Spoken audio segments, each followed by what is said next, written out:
So this is the backside of a TRS-80 Model 2 disk system, and it's configured with just one floppy drive. I'm having a brain fart moment here. I forget what size the floppy drive is in this. I think it's 8-inch. I sold it, so I thought I would do a video on how I'm packaging it, so it arrives in one piece hopefully. There are a few considerations I need to make, and I'm starting on the back side because I think that's going to be a good spot to start. But I want to protect the cable from damage. I also need to make sure the faceplate is protected. So the first thing I'm going to do, though, is start with this cable. And I have some blue painter's tape. Actually, I want bigger one. I think this is 2-inch roll of blue painter's tape. I'm using this instead of my normal green stuff because it's a lower adhesion strength and it shouldn't damage the paint, hopefully. The paint's pretty old, so you never know. So my plan is I'm going to find the path of least resistance for this cable to go, which is going to be along the back and then to the side. And I'm just going to periodically tape it down in spots. The theory behind this is it'll prevent the cable from getting torn accidentally, whether it be from wrapping it up, unwrapping it, or just general shipping and handling. I'll try to get it flat.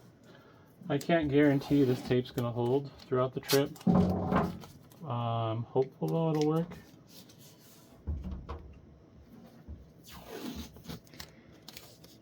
Doing oddball stuff like this isn't necessarily a science because, like, this is a one-off. I'll probably never see one of these again in my life. But using a little common sense and putting some thought into the process is all you need to ensure stuff arrives in one piece. So something I'm going to do here is this cable's going around a corner. This corner is probably not sharp, but I don't want to take the risk of the cable wearing through. So I'm going to use a piece of paper, fold it in half, just to help make that transition a little bit softer on the cable.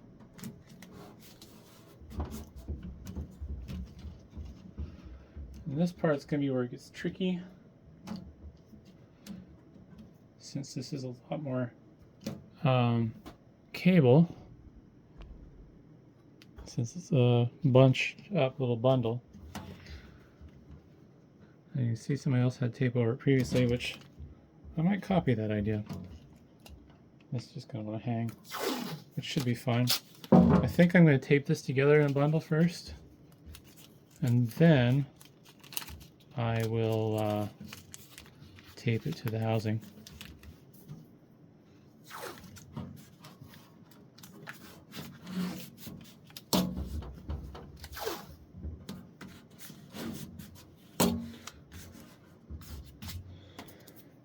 So in theory, having it go around the side like this should help protect the cable against damage.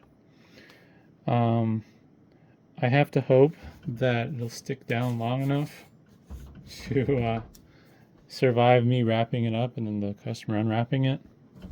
I probably could use a little bit more tape, but I think it's almost at the point where it's probably excessive if I go any more. Also, fortunately, this ribbon cable should be fairly easy to replicate. I'm guessing if something goes wrong, although obviously the customer will be mad at me if they paid for something and then it got damaged that wasn't supposed to be there. I don't think I'll need this. So the next thing I want to think about is these fuses here.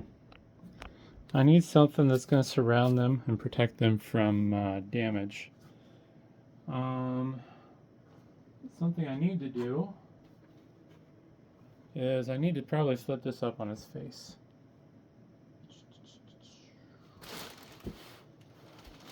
I need something to set it down. So I don't want to flip it on its face directly because there's the potential for it to take damage. I have this foam here. I think I'm going to use this.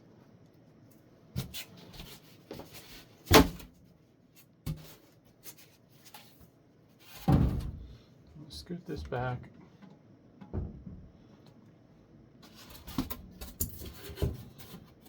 And I actually need to be mindful of the switches and levers on the front. So I'm going to tip it up this way. That way you can straddle the foam. Oh boy. This has a really awkward weight distribution. Oh, I think I didn't quite.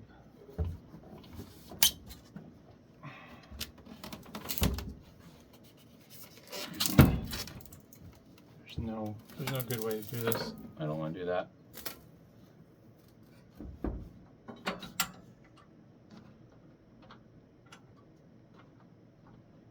The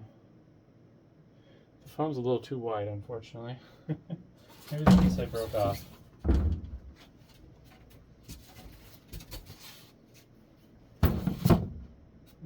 That should work. Scoot this a little further back. Basically, there's a large lump of metal right there. So it makes it kind of side heavy. Alright. Also, this foam I'm using as a spacer is kind of dirty. So, I'll clean up the surface once I'm done. There we go. Alrighty, now I'm out of the camera's view though, so let's see if I can get higher up. Alrighty. So I need to protect these because if they get bumped, as you can see, this one's already a little wobbly. It's fairly solid. I'm guessing the nut inside the case is loose. If these get bumped, they're going to shear off.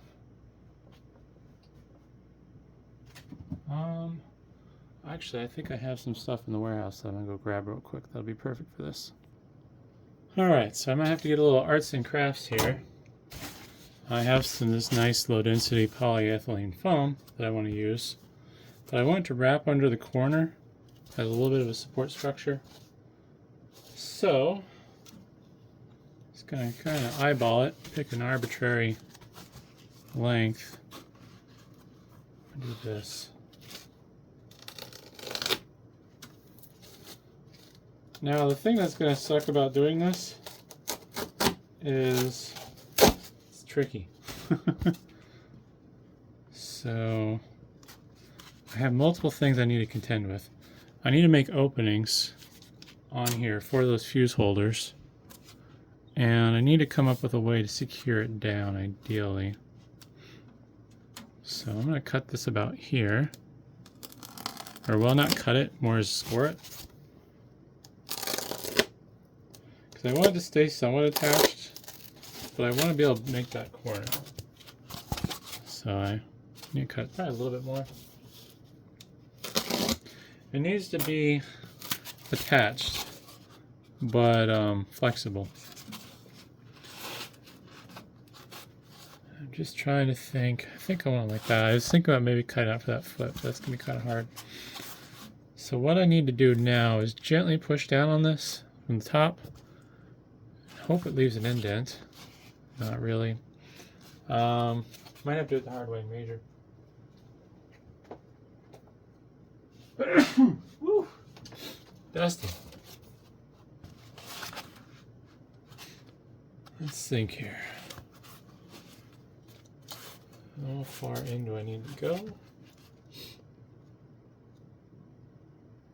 Say about an inch to 4.5. And then an inch that way as well. Probably shouldn't be coloring on this with Sharpie. I'll do it on the back side. I'm going to think about which way this is now. So we're about an inch in this way, an inch in this way, 4 inches. 4? I don't see right. No, it's about 4. All right. Not going to be perfect. About an inch. Alright, so I'm going to cut an opening.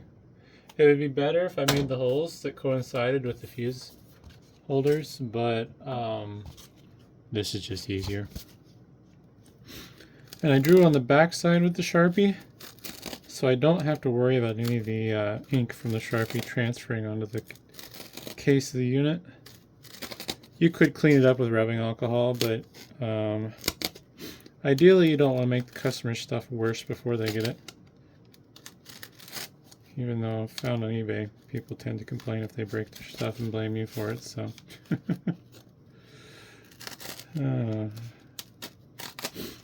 That's a video I need to make sometime. Not that I haven't already made several videos complaining about eBay. Alrighty here. A lot of layers to cut through here.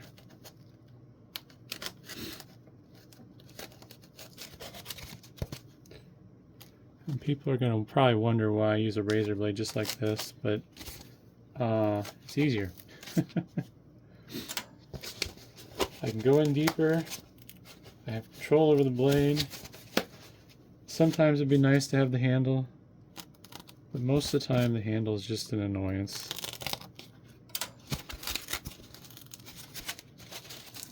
Alrighty, so there's my crude opening. That should fit. Oh yeah, that's perfect. It's not tightly around, but it's not loose either. So, next step is going to be to tape this down, which this is probably not going to hold. This is very springy even still. I don't dare cut it through anymore though, because it's not going to serve its purpose anymore at that point. If I do just the foam on its own in the back, I think it poses a risk of shifting and breaking those off. So I'm going to very diligently tape this, hopefully. It's going to use a lot of tape. Go all the way up and over the top. As you can see, this is going to pull away. So I'm probably going to need a longer piece of tape.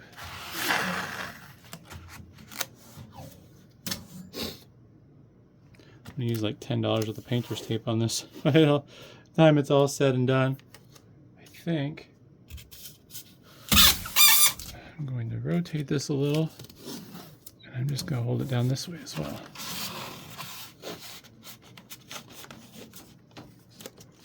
Oh.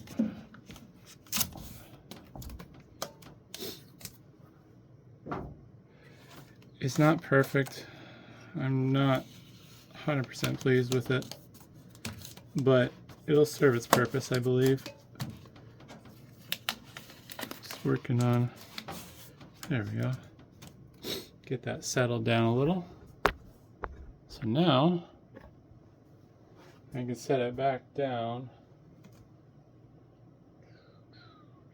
Just gonna think about how to grab it here now. I have that corner on. Oh man, so heavy. Just realized my surface is dirty now. I think I need to clean that off. Ironically, most of that dirt's from that pink styrofoam I had there, and not from this, although this is also filthy. So I'm going to just do that off camera, because it's going to take me a few minutes to play musical stuff. And I'll be back. Alright. I got everything cleaned up, and I also spent a few minutes thinking about what I want to do to protect the front. I don't like this stuff. I believe this is also low density polyethylene, but it's very soft and squishy, which is why I don't like it. But I think it'll be thick enough to protect the floppy drive door release mechanism right here, and what's left of the power switch, even though it is damaged. So that's going to be going over the front. I'm not going to hold it into place with anything. What I'm going to do is I'm just going to wrap over it and hold it into place just with the pressure of the bubble wrap. So the next step is going to be wrapping this. camera's gonna get in my way, it's gonna be noisy, and it's just not gonna work to film. So I'm gonna do that off camera. I mean, me rolling this up like a burrito in bubble wrap, I feel like that step should be fairly obvious. But yeah. And the plan is to wrap this in 6 layers of that 1/2 inch industrial U-line, whatever, bubble wrap. Normally, with most items, I wrap them in 4 layers, which roughly gives you around 2 inches of protection. Being that this is larger and heavier, I've found that it's actually probably better practice nowadays to use more bubble wrap than is necessary. I've had some servers that have sustained some damage with 2 inches of bubble wrap, which used to be good enough, but I think stuff with package volume and other factors just it gets abused. So I'm gonna wrap this off camera and I'll be back. Alright, well, you can see now this has been wrapped in 6 layers of this 1/2 inch bubble wrap. I don't know what the actual thickness ends up being because it does compress a little as you wrap it as well. You want to make sure you pull it tight. One of the biggest things people screw up in packaging is you don't want your stuff loose and sloppy. You don't want it rattling around because anything that's moving is going to get damaged. But yeah, it's about actually I'd say it's probably about 3 inches of protection on each side. So I've taped obviously the seam after pulling it as tight as I could without ripping the bubble wrap. This is the non-perforated stuff. I highly recommend buying non-perforated bubble wrap when you get into this 1/2 inch stuff. But now what I like to do is I like to mark the top. I think since this is especially fragile, I'll mark the front. Let's see if I can write sideways. Oh boy.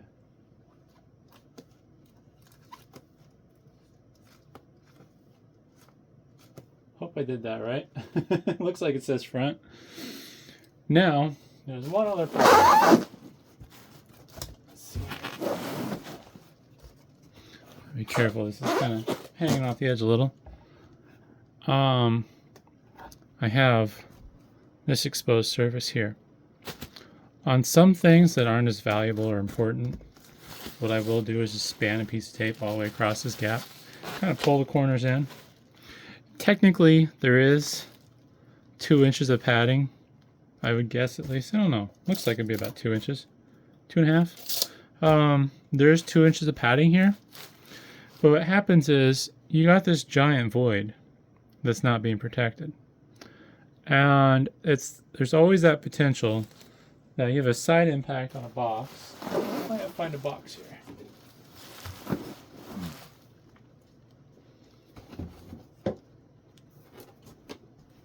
So I'm going to use this as a stand-in for the box. You get a side impact in the box, and potentially what you can do is we'll pretend this is the side of the box. Well, if I punch it here hard enough, it's going to crumple into that area. So if there's nothing back there, the box isn't going to have as much strength because let's say you get punched in the hand, there's nothing behind it. Well, your hand's going to want to stay where it is, and the momentum you pushing it back is going to kind of make things go forward.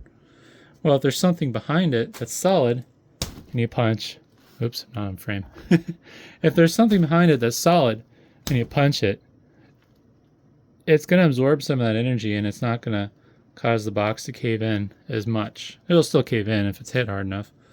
So ideally, though, you want to have something filling this void, so if they do drop it on something, you get a little bit more rigidity and you get a little bit more protection. So what I'm going to do is, I think this is actually conveniently pretty close, 24 inches front to back. Yeah, 20 inches. Is I'm going to take some of this bubble wrap, measure it out. I'm going to do 2 inches worth on the side, and then I'm going to fill this void. So I will be back once I have that done. Alright, well, I got one side wrapped, or not wrapped, covered. Oops. And I have this side to do still. So I'm just going to show what happens. So I have this kind of pre-measured out, and I folded it in half twice. Since it's a little long, what I've opted to do is you just kind of bunch it up a little so you can get it in there. And then I like to take tape and I'm going to crisscross it over.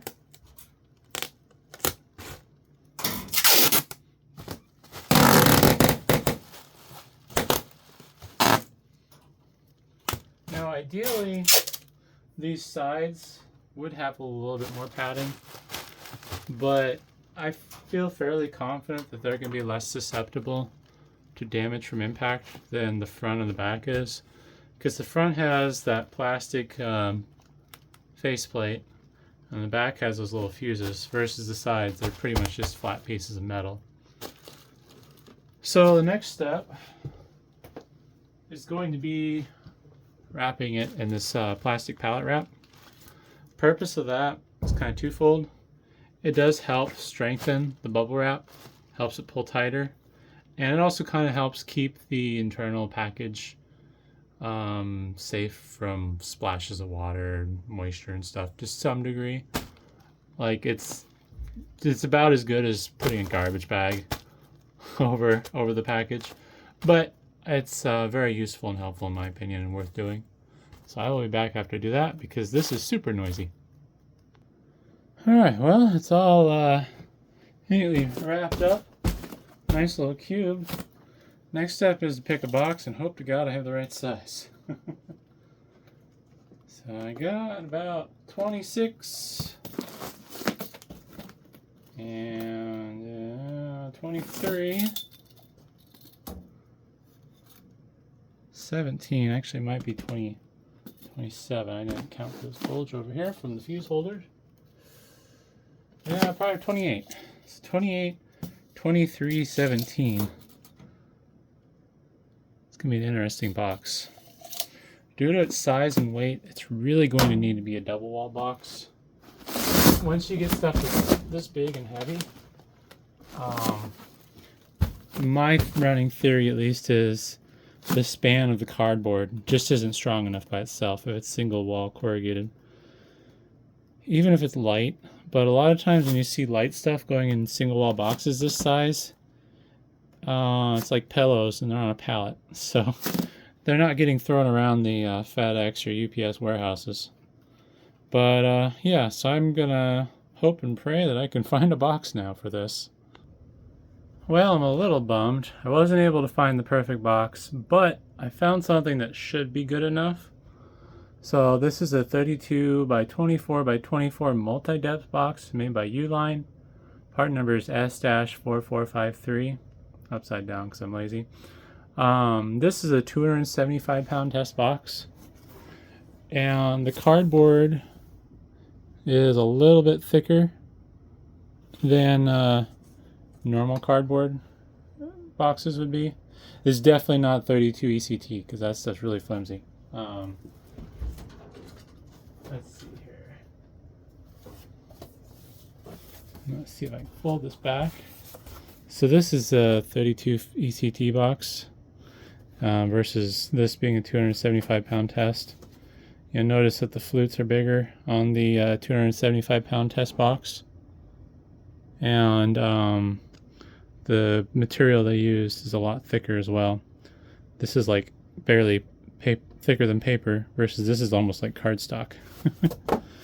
So according to Uline, this box is good for 80 pounds, which I don't think the disc system is going to weigh that much, because if it weighed that much before it was packed, I wouldn't be able to lift it as easily as I can, even though it is heavy.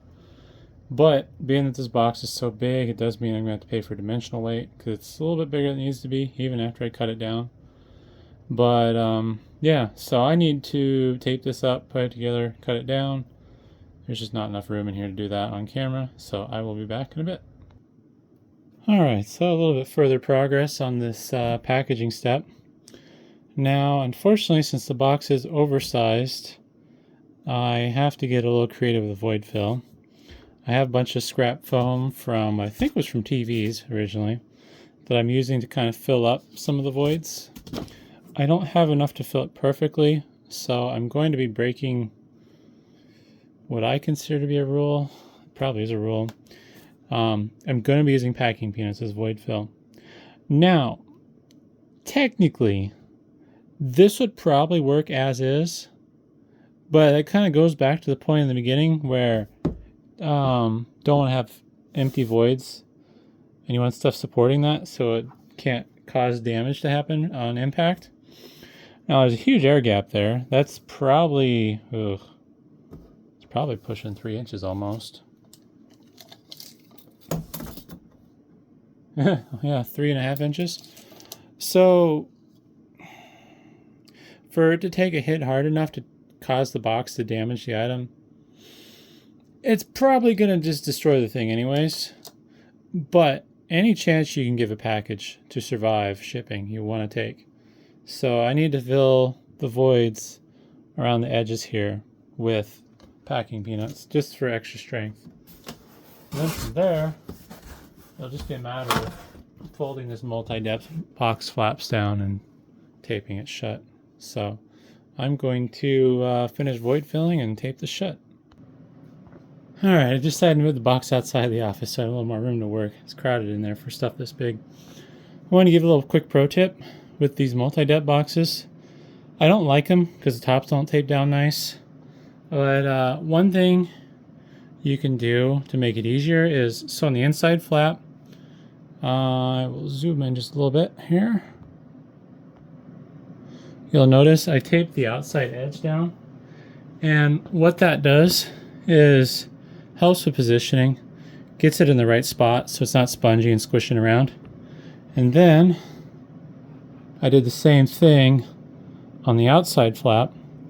I taped over the outside edge of it. I did a terrible job, but that's kind of whatever. And what I do with these is I kind of progressively work my way from the outside of the top flap towards the center, and then you want to make sure you do an extra good job of taping over that seam. When it comes to taping over the seam, what I'll do is I'll tape over it once, and then I'll overlap on the outsides with the overlapping pieces of tape basically butting up against each other to the edge of the seam, and that just kind of helps keep everything where it needs to go. So I got a lot of taping to do here to get this taped down real nice and good though, so I will be back. Alright, well, it's all taped up now. This was going to be the top, but I was thinking about it. I should have thought about this while I was making the video. I should have put the thing in upside down because this is going to be harder to open than the normal flaps. So unfortunately, it's going to get shipped upside down. Not that that really means anything in the shipping world. I did something I normally wouldn't do, which is basically tape over the whole surface. There's no real good reason for doing this. It accomplishes nothing. It's a waste of tape. Because really what you want to focus on is you want to make sure that this seam, here, is in place. And you want to make sure that you get good coverage holding the edges down. Another thing you want to be careful of when you're taping a box like this or in general. So down here where the roll or where the strip of tape ends, you want to make sure that's extremely flat and pushed down against the box. Because what you don't want to have happen, oh, there's stuff in my way. So we're going to pretend that this tape is on the edge of the box. What you don't want to have happen is you don't want something that'll catch under it and then pull on it and cause it to rip off. Because if something catches on it good enough, or it sticks onto like another box adjacent to it, well, if it pulls that tape off, you're going to lose the thing that's holding your box together. And especially in this case, since it's rows of tape one after the other, if it pulls the tape off, it might take another row with it. So when you're taping the boxes, like, you don't want a shitty edge like this. See how the tape's all rolled up on the end and it's kind of just garbage? You don't want that. You want it to be as smooth as possible. You want it to be like you lost your edge of the end of the tape, not the edge. You want it to be like you lost the end of the tape when you roll the tape, And, the annoying thing you have to do with your fingernail, where you kind of go over it and you usually skip over the edge a couple times. You want it to be so smooth that you can't even pick it up, basically, when you flatten all this tape down on the edges. So yeah, basically though, I mean, it's all done. I guess I could try standing this up. Try not to bump the tripod here. It's kind of heavy. But I got the nice little THI, whatever you want to call it, on the edges. And I went over this other seam with 3 layers of tape. It's a little excessive probably, but I use cheap tape, so the more the merrier. But yeah, that's pretty much perfect. I'm not strong enough to give it the shake test, but if I were to shake it, my predictions are you'll hear a little bit of packing peanuts rattling, which is not great, but it's inevitable with something this big. And you'll hear some of the internal stuff that rattles inside of the unit as well. But yeah, no, hopefully that was interesting, and if you ship something big and crazy like this, maybe it'll come in handy. So thanks for watching.